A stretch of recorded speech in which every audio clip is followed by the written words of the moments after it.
Hello everyone, आज की video में हम बात करेंगे New Zealand free work permit visa के बारे में। तो आज की इस डिटेल वीडियोस में मैं आपको बताऊंगा कि देखो स्टार्टिंग परमिट कैसे प्रोसेस जो होता है वो काम करता है। ठीक है, सबसे पहले मैं आपको बताऊंगा कि देखो यहाँ पे जाने के लिए कौन कौन से वीज़ाज़ होते हैं, कौन से पर्सन होते हैं इस जॉब के लिए अवेलेबल होते हैं, एंड बेसिकली पीआर के लिए कौन कौन सी रिक्वायरमेंट्स होती हैं, वो चीज़ें भी मैं आपको गाइड करूँगा। एंड आप अपना जो फ्यूचर है वो कैसे न्यूजीलैंड के लिए देख सकते हो, इन सारी चीज़ों के ऊपर डिस्कशन से हम सारी चीज़ें डिटेल में देखने वाले हैं। ठीक है, देखो सबसे पहला जो यहाँ का जाने का मोड होता है वो हम देख लेते हैं। ठीक है, जो भी लोग होते हैं ना वो यहाँ पे 3 वे है जो यूज़ करते हैं वहाँ पे मूव ऑन होने के लिए। सबसे पहला होता है आपका जॉब स्पॉन्सर लेटर। ठीक है, एंड दूसरा जो होता है वो होता है आपका AEWB work visa, accredited employment work visa. ठीक है, एंड थर्ड जो चीज़ें होती है रिक्वायरमेंट्स होती हैं वो होती हैं आपके स्टडी कम वर्क परमिट वीज़ा। ये 3 रिक्वायरमेंट्स होती हैं जिसके बिहाफ पे आप इजीली, ये 3 तरह के वीज़ाज़ होते हैं, टाइप्स होते हैं, जिसके बिहाफ पे आप इजीली न्यूजीलैंड के लिए स्विच ऑन करके अपना जो स्कोप है और फ्यूचर है वो अपना डिसाइड कर सकते हो। ठीक है, अब देखो क्या होता है, जो स्पॉन्सरशिप जो वीज़ा मैंने आपको बताया है इसमें कोई भी वैलिड पर्सन को वो आपको स्पॉन्सर करना चाहिए, मैंडेट होना चाहिए। ठीक है,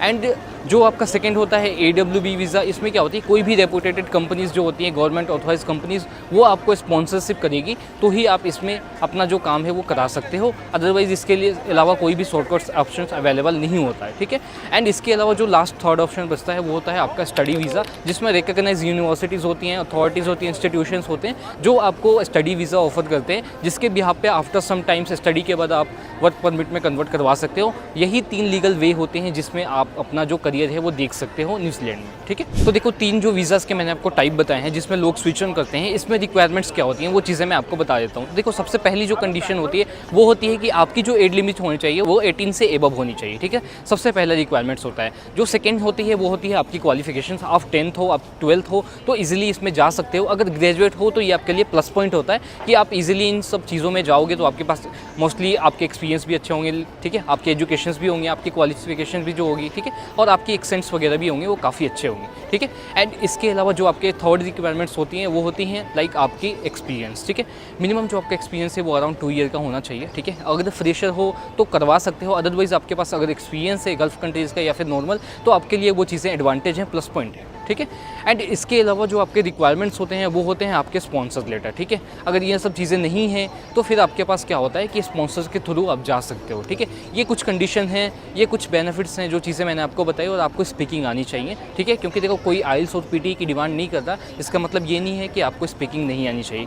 ठीक है, क्योंकि जो सिलेक्शन का मोड होता है वो आपको हर जगह पता होता है कि इंटरव्यूज़ या फिर कोई भी बेसिक सिलेक्शन रिक्वायरमेंट्स होती हैं इंग्लिश की, उसी के बेसिस पे आपका जो सिलेक्शन है वो होता है। तो देखो जैसे मैंने आपको सबसे पहले बताई कि वीज़ाज़ कौन से होते हैं, फिर उसके बाद मैंने आपको बताया कि देखो यहाँ पे जाने के लिए डॉक्यूमेंट्स रिक्वायर्ड क्या होते हैं। ठीक है, मैं हर बार आपको बताता हूँ कि देखो डॉक्यूमेंट्स में आपके जो भी आपने परस्यू किया है रिक्वायरमेंट्स बता दिया। अब डॉक्यूमेंट्स में क्या होता है कि जो भी आपने अभी तक परस्यू किया है, ठीक है, वो सारी लीगल डॉक्यूमेंट्स आपके चाहिए होते हैं। देन उसके अलावा सब चीज़ जो भी आपके passport and valid legal documents हैं वो चाहिए। ठीक है, एंड देखो इसके बाद क्या होता है कि हमारे पास जॉब्स कौन से सेगमेंट से अवेलेबल होती हैं वो चीज़ें मैं आपको अगर डिफाइन करूँ तो सबसे पहला होता है अपने वेयर हाउस सेक्टर से जॉब्स। ठीक है, एंड उसके अलावा जो हमारे पास सेक्टर वाइज होता है वो होता है सुपर मार्केट, एंड उसके अलावा होटल इंडस्ट्री से जो जॉब्स होती हैं वो अवेलेबल होती हैं। आपके पास हेल्थ केयर, IT सेक्टर्स, ठीक है, केयर टेकर्स वगैरह हर एक टाइप्स की जो जॉब्स है वो अवेलेबल होती हैं। ठीक है, अब इसके अलावा मैं चीज़ें आपको समझाऊँ या फिर मैं चीज़ें बताऊँ आपको, तो देखो उसके अलावा जो चीज़ें आप कर सकते हो या फिर देख सकते हो कि इसके अलावा केयर टेकर हो गए आपके फार्मिंग सेक्टर से, एग्रीकल्चर सेक्टर से, तो हर एक टाइप की जॉब्स हैं। मैं आपको अपने से कॉन्टेक्ट करोगी या बस पूछोगे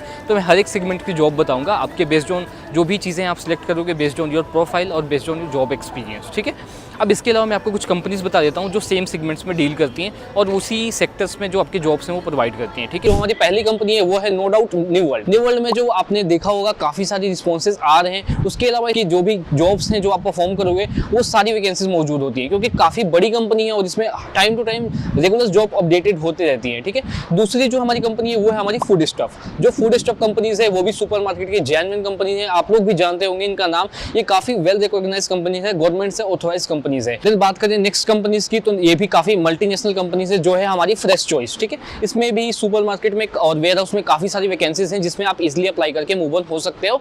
अभी मैं आपको वैकेंसीज के बारे में भी बता दूंगा। देन उसके अलावा अगर कंपनीज की बात करें तो वो हमारी है TNG ग्लोबल, हॉल, इसमें भी काफ़ी सारी वैकेंसीज हैं जो आप जाके सर्च आउट कर सकते हो और देख सकते हो। अगर आप होटल इंडस्ट्रीज के बारे में देखोगे तो उसमें आपके ओंटारियो, इंपीरियल आपके होटल हो गए इंडस्ट्रीज, देन उसके अलावा जेन्युइन जो होटल कंपनीज है वो है TFE होटल लिमिटेड, ठीक है। तो ये जितने भी कंपनीज हैं आप जाके खुद रिसर्च कर सकते हो इन कंपनीज के बारे में जो मैं आपको बता रहा हूँ। काफ़ी बड़ी बड़ी कंपनीज है और इनमें ही लोगों के जो ऑफर लेटर आ रहे हैं या फिर उनके जो भी जॉब्स लग रहे हैं वो इन सारी कंपनीज में ही लग रहे हैं। और मैं आपको बताता हूँ हर बात कि देखो, जो भी प्रोसेस है या फिर जो भी पर्सन है, अगर वो डॉक्यूमेंट्स के चार्जेस ले रहा है या फिर डॉक्यूमेंट्स बना रहा है या उसमें हेल्प कर रहा है, तो कुछ ना कुछ एक्सपर्टीज़ है उसके पास में कि वो आपको अपने टैलेंट को दिखा रहा है और हेल्प कर रहा है। लेकिन मैं आपको ये कहना चाहूँगा कि अगर जहाँ से आपने डॉक्यूमेंट्स बनाया है, आप रिस्पॉन्सिबिलिटीज़ जो है वो उनके ऊपर दे दो कि अगर डॉक्यूमेंट्स आपने बनाया है तो आगे का जो फर्दर प्रोसेस है उसमें भी आप हेल्प करो, ठीक है। अगर वो जेन्युइन पर्सन है तो बेसिक स्टार्टिंग फ्रॉम एंड आपको हेल्प करेगा, ठीक है। और ये शॉर्टलिस्ट का सबसे पहला चीज़ होता है कि अगर कोई भी पर्सन अपने लिए आप ढूंढ रहे हो तो आप ये देखो कि सिर्फ डॉक्यूमेंट्स बनाने से काम नहीं चलता। अब डॉक्यूमेंट्स के साथ साथ इनिशियल से फाइनल कंप्लीट करने का प्रोसीजर उनको दो कि आप मेरा सारा कुछ कंट्रोल करके दो, सारा कुछ कंप्लीट करके दो। अगर वो पर्सन जेन्युइन होगा तो हर एक चीज़ में आपको प्रॉपर हेल्प करेगा। अगर वो एज अ गाइडर काम कर रहा होगा तो हर एक लूप एंड होल जो भी होंगे वो बताएगा, हर एक चीज़ को कंसीडर करेगा, चाहे वो चीज़ आपके लिए बेनिफिशियल हो या फिर नहीं हो, हर एक चीज़ को बताएगा, ठीक है।